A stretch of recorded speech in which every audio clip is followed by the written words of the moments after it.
ゲームとの出会い、ゲームとの出会いか、もうまあちょっともう記憶がないくらい遡るんですけど、子供の頃はまだいわゆるそのコンソールのゲーム機なんてのはなかったので、その日本の場合デパートに行ったりとか、どこかこう旅行に行ったそのホテルだったりとかにゲームコーナーみたいなのがあって、そういうところでゲームを遊ぶのが一番最初にゲームに触れた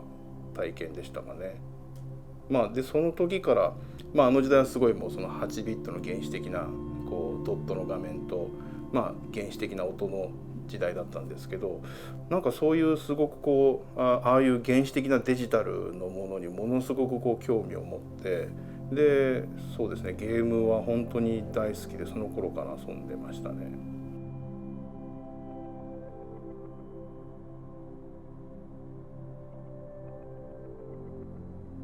初めてテレビゲーム、家で遊べるゲーム機というのを買ったのが、僕が中学1年の時ですかねにフ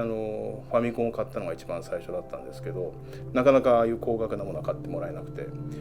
なんですけどその近所の友人なんかが持ってたりしたので、その持ってる友人のところにこう遊びに行ってずっとこう遊んでるみたいなことはやってましたね。途中でその PC88 っていうその PC を買って PC のゲームを遊んだりとか、高校時代ですね。でそのまま大学進学して、その時代は PC エンジンとかメガドライブとか、スーパーファミコンとか、ずっと遊んで、だからあんまりこうためになる話できないんですけど、ただ単にゲームが好きでゲームをずっと遊んできて、その自然な流れでそのゲーム業界をこう志したっていうことになりますかね。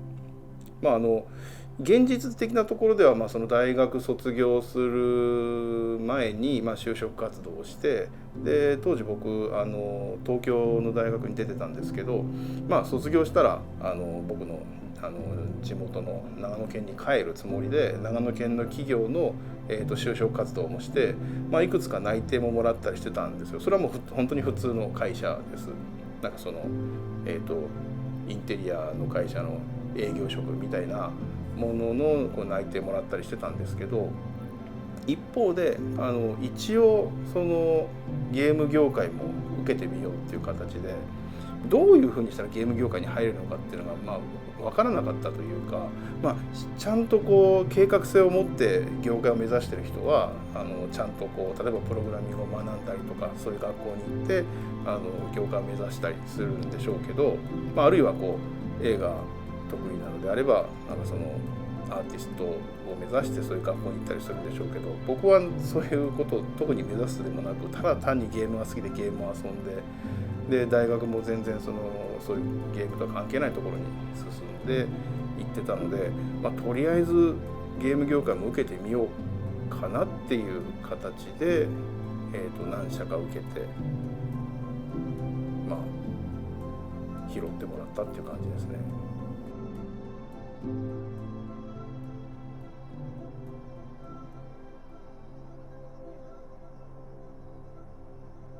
今でも大手のそれこそカプコンとか、セガとかナムコとか、タイトーとかっていう、大きめの会社がこう、まだほとんどっていう形でしたかね。小さいディベロッパーみたいなものは、ほぼないような時代だったと思うんですよ。なので、自然とそういう大手のところはその片っ端から受けてみようって形で企画書を作って企画書を送って、で個人的には僕、コナミのゲームが好きだったんですよ。そのファミコンの時代からあとアーケードゲーム、それこそグラディウスとか、家庭用だったら悪魔女ドラキュラとかが好きだったんで、コナミに入りたいなと思ったんですけど、コナミは当時企画職を募集してなかったんですよね。なんですけど、企画書を書いて勝手に送りつけて、で任天堂も募集してなかったんですけど任天堂も送りつけたんですよ。ファミコン好きだったんで任天堂もいいなと思って、なんですけど、募集もしてなかったし、一応企画書どうでしたかって言ってその人事の方に電話もしたんですけど、ご縁がなかったってことでっていうふうに断られて、で片っ端から受けた中で、ナムコと、カプコンが一応こう内定が出たんですよね。でただそうなんですよ。僕その子供の頃からぼんやりとこうゲーム作る職業についてみたいなっていうのを思っていて、いつだったかな、中学ぐらいの時に当時の日本にあった、ファミリーコンピューターマガジンっていうゲーム雑誌があったんですけど、そこで宮本茂さんとゼビウスとかの遠藤正信さんの対談記事があったんですよ。それ見て初めてゲームデザイナーっていう仕事があるんだっていうことは分かったので、それでその頃からゲームデザイナーっていうのを意識し始めて、それこそ中学の文集とかに俺はナムコに入ってゲームを作るとかって書いてたんですよ。あの時代って80年代ってナムコ黄金期で、それこそドラゴンバスターとかドルハガの塔とか、マッピー、ゼビウス、もうとにかくゲームセンター行ったらどこに行ってもナムコのゲームがあるって時代だったんで、ナムコに入りたいと思ってそんなことを書いてたんですよ。で実際いろいろ大学生になって卒業するにあたって就職活動してみたら、ナムコと、カプコンから内定が出たんですけど、ナムコからは僕はゲームデザイナーにプランナーになりたかったんですけど、ナムコからはアーティストとして内定が出たんですよね。僕企画書ゲームの企画書をもうほとんど絵で表現してたんですよ。キャラクターとかステージとか敵とかその世界観とかっていうのを絵で書いた企画書を送ってたんで、ナムコの方からは君のゲームは面白くないけど絵は面白いからアーティストでどうっていうふうに言われて、でとにかく僕は何としても内定が欲しかったんで、もうアーティストでお願いしますっていう形で内定もらいました。でその後に、カプコンからはプランナーとして内定をもらったんですよ。で僕ものすごく悩んで、ナムコって言ったらやっぱり子供の頃憧れたその会社でしたし、でむしろ僕カプコンはあまり好きじゃなかったんですよね。カプコンのゲームってなんかとにかく絵がすごくなんていうんですかね、マニアックでゲームも難易度が高くて、ちょっとナムコの華やかな印象とは別にちょっと暗い印象を持ってたんで、あんまりカプコンって好きじゃなかったんですけど、そういうこっちはナムコは昔憧れた会社だけど、でもやりたい職業が違うと。でカプコンは会社としてはあまり好きじゃないんだけどやりたい仕事で内定を出してくれたっていうのですごく悩んだんですけど、最終的にはやっぱりやりたい仕事を取ろうっていうことでカプコンを選んだということですね。そうなんですよ。これ話長くなるけどいいですか。僕さっき言ったナムコから内定が出てカプコンからも内定が出て、で最終的にカプコンを選びましたと。でちょうどその、年、まだ僕が入社する前ですね、入社を控えた年の、夏に東京の幕張でゲームショーが行われたんですよ。確か AO 優勝だったと思うんですけど、でそこの入場な招待券みたいなのをナムコから内定もらった時にナムコからもらってたんですね。これナムコの内定蹴ったらこの券返さなきゃいけないのかなと思って一回心配したんですけど、それは無事もらいました。で、それでそのショーを見に、ゲームショーなんて学生の時だったんで行ったこともなくて、でその業者のチケットでそこに会場に行ったんですね。そしたらこの一番最初にブースで目に入ったのがナムコのブースでリッチレーサーが展示されてたんですよ。でナムコってその当時少し前から3D に力を入れていて、ウィニングランとかドライバーズアイとかスターブレードの方だったかな、そういう3D の作品っていうのを手掛けてきていて、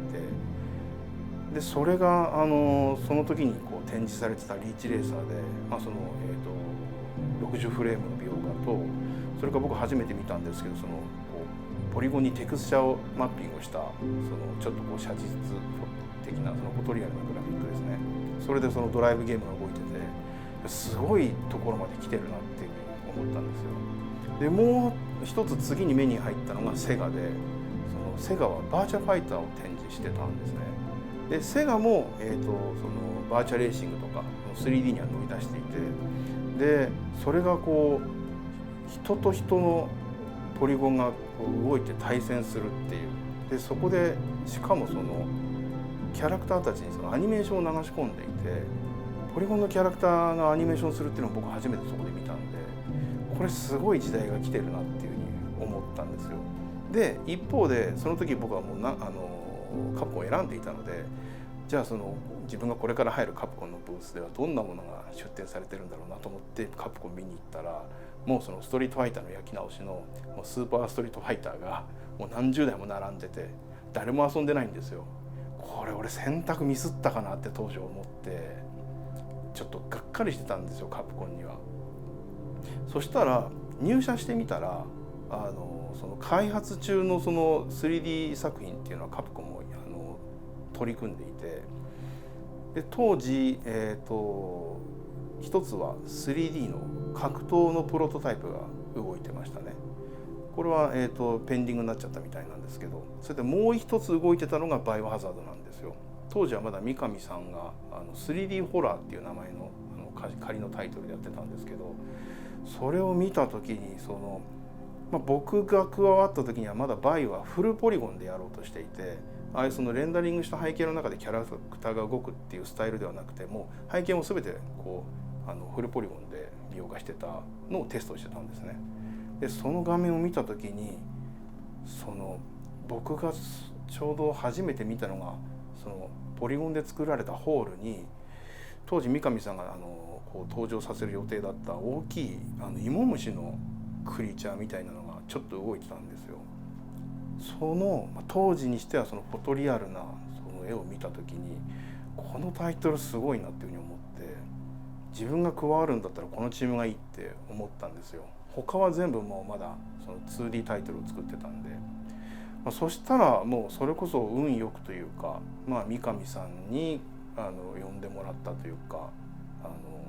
そのバイオのチームに加わることになったんで、僕は本当にその時は嬉しかったですね。でなぜ三上さんが僕を選んでくれたのかっていうのは、本当のところはそれは三上さんに聞いてみないとわからないんですけど、三上さんがちらっと言ったのは僕が僕さっきも話したようにその絵だけで構成したその企画書っていうのをカプコンにも提出してたんですけど、おそらくそれを三上さんが見てくださって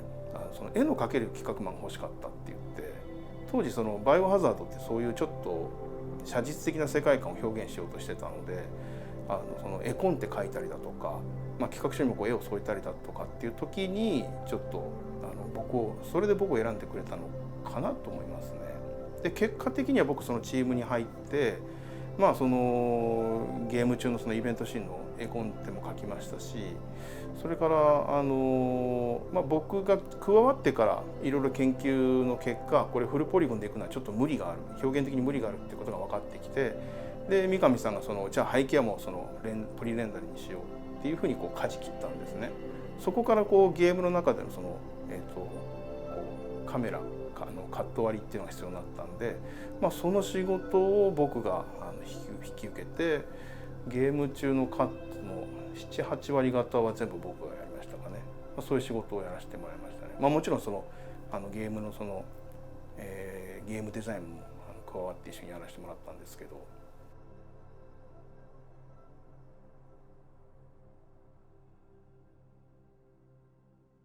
僕はホラーは好きじゃなかったんですけど、そういう僕に対して三上さんがこのゲーム作るんだったらこの映画は見ておけって言って、そのホラー作品っていうのをリストアップしたんですね。でその紙を渡されたんですよ。でそこにはもちろんジョージ・ロメロ監督のド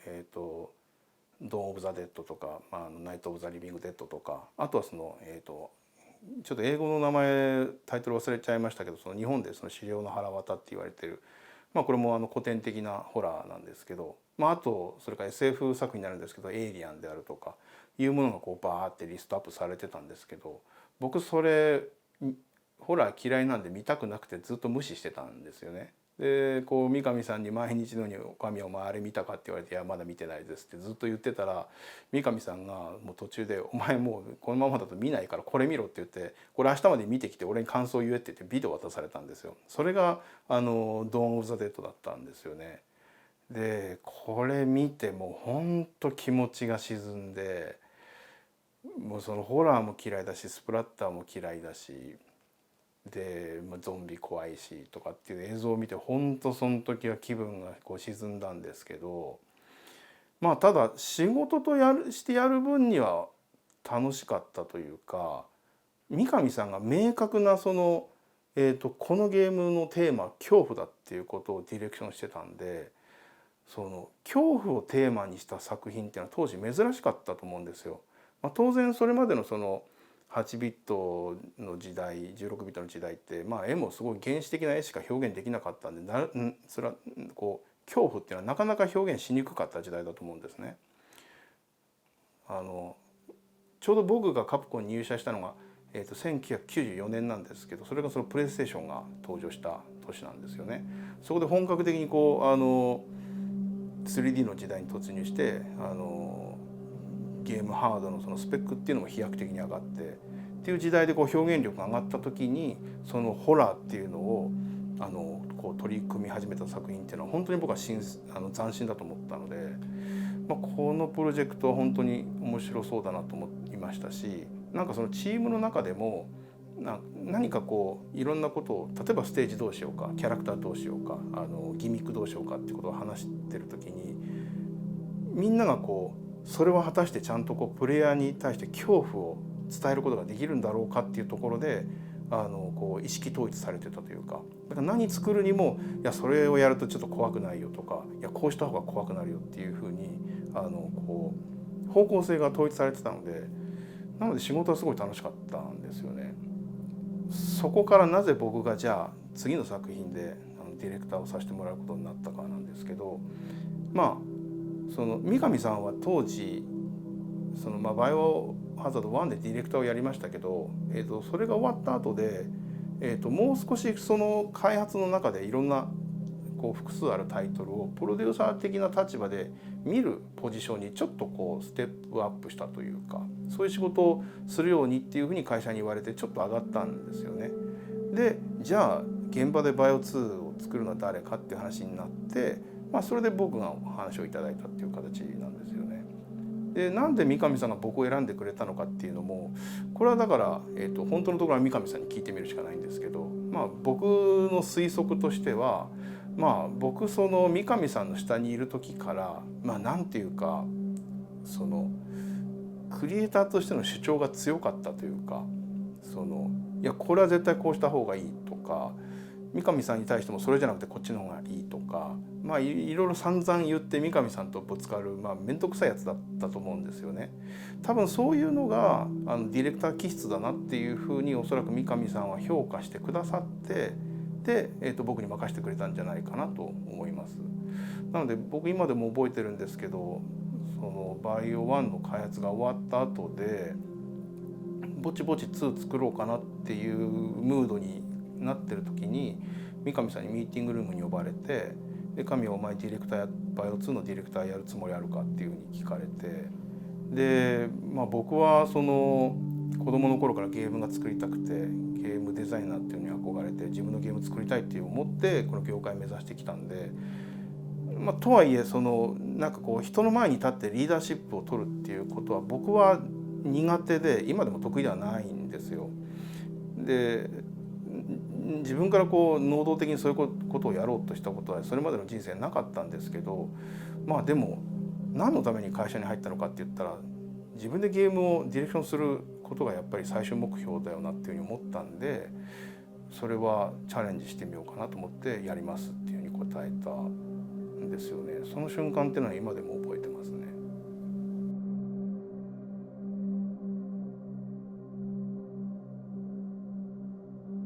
正直に言うと、バイオ2での恐怖表現っていうのは僕はうまくいってないと思いますね。僕個人ちょっとユーザーの気持ちにはなりきれないんですけども、そのチームに入ってた人間なのでなんですけど、なるべくこう客観的に見ようとしてみた場合やっぱりその一番最初に三上さんが目指してそのイメージ通りのものが出来上がったバイオハザード1っていうのが、一番その恐怖に対してこう正直にこう向き合ってる作品だと思うんですよね。で一方そのバイオ2っていうのは、さっきも話したようにやっぱり僕そのホラーが嫌いというか得意ではないので、そのホラー映画を見た経験も少ないですし、なのでその表現の仕方っていうのは三上さんほどうまくはなかったと思うんですよ。でむしろ僕そのアクション映画だったりするそういうもっとエンターテインメント色の強いものっていうのが僕の好みだったので、どっちかっていうとバイオ2の場合はそういうものが強く出てるんじゃないかなと思いますね。なのでそのホラーをテーマにした作品性っていうところでは、どっちがいいかと言われたら、僕はバイオ1の方がなんていうかテーマに正しい道に沿ってるのかなっていうふうに思います。で一方でただバイオ2っていうのは、僕もその作ったその自分が関わったそのお気に入りの思い出のタイトルでもあるので、その広いユーザーを獲得するっていうところにはこう寄与したのかなとは思いますね。はい、ただバイオはバイオ2になって怖くなくなったっていう声もユーザーから当時よく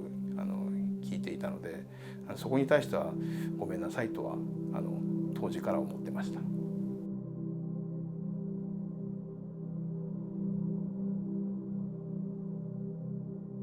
いや本当に僕はバイオっていうことじゃなくてクリエイターとして三上さんがいなかったら今の僕ってないと思うんですよ。これは別に三上さんに対してお世辞を言うわけでも何でもなくて、なんて言うんですかね、クリエイターというのが一社会人としての心構えから三上さんにしっかり教えてもらったというか、僕は本当に幼い精神年齢の幼い子供だったんで、今もそうなんですけど、すぐ拗ねたりとか、三上さんに仕事で怒られたらもう次の日会社来ないでどっかに遊びに行くとかいうことやってたどうしようもないやつだったんで、ただその三上さんがディレクションしてる姿っていうのはその上辺だけ僕は見ていて、これはこうあれはこうっていうふうに判断して指示出しをして方向性を決めるってことをやってる姿だけを僕は見てたので、次に神はお前バイオ2やってみるかってやりますって言ってディレクターを引き受けた時にもう本当にその三上さんの姿だけを真似したんですよね。どういうことかっていうと、三上さんはディレクターっていうのはちゃんとその頭の中にイメージがあって、そのイメージを表現するために人にディレクションして導くんですよ。なんですけど僕はそのバイオ2を受け取った時にディレクターをやる時に頭の中に何のイメージもないままどうしようかっていうふうにディスカッションしたことに対して、じゃあこれはこれあれはこれっていうふうにやってるだけだったので、出来上がったものなんかちゃんと筋の通ったものになるわけがないんですよ。それでちぐはぐなものが、しかもクオリティの低いものが僕の判断基準もすごく低くて、どういうものを作りたいかっていうブループリントが頭にないままやってるので、クオリティ低いままそれで OK、 これも OKで最終的に見上げてみたらとんでもないものになってたっていうのがバイオ 1.5 なんですよね。でそれで一回失敗しました。でやっぱり失敗して全部やり直しすることになりましたっていうのは、当時僕の中でもやっぱりすごくショックで、なんか見栄とプライドだけはあったので、あいつがバイオ2を今ディレクションしてるっていうふうに会社の中でもみんな見てたと思うんですけど、結局あいつ失敗してるじゃんっていうふうにこれで俺も思われるんだなっていうことですごく自分自身も傷ついたというか、そういうところはすごい僕他人の目気にしてたんで、もうカプコンの社食でお昼ご飯食べてる時もなんかそういうささやき声が、妄想のささやき声が聞こえてくるみたいな、あいつバイオ2失敗した神谷だぜみたいないう妄想を想像するぐらい僕すごく傷ついていて、でそこからそうですね、何が三上さんと違ったんだろうなっていうことをそこからやっと真剣に考え始めて、でそうだ、三上さん恐怖をテーマにしてちゃんと頭の中でイメージを思い描いてどういうものにするのかっていうことをやってたんだっていうことに初めて気づいたというか、そこから僕の中でもそのディレクションっていうのは何たるものかっていうのをようやく理解して、ちょっと持ち直すことができたのかなと思いますね。だからそうなんですよ、そのバイオ1、2を通じて、そういうこともそうですし、いやゲーム作りっていうのはなとかっていう話を散々三上さんにされてきたんですけど、だから今僕がその、偉そうな顔してユーザーにこうゲーム作りっていうのはねとか、今のその入ってきてる新しいクリエイターの子たちに会社で教えたりしてることっていうのは、もうほとんど三上さんから僕が聞いたことの受け売りですよね。それぐらい僕は三上さんからその影響を受けましたし、ちゃんとした社会人にしてもらったなっていう気持ちがありますね。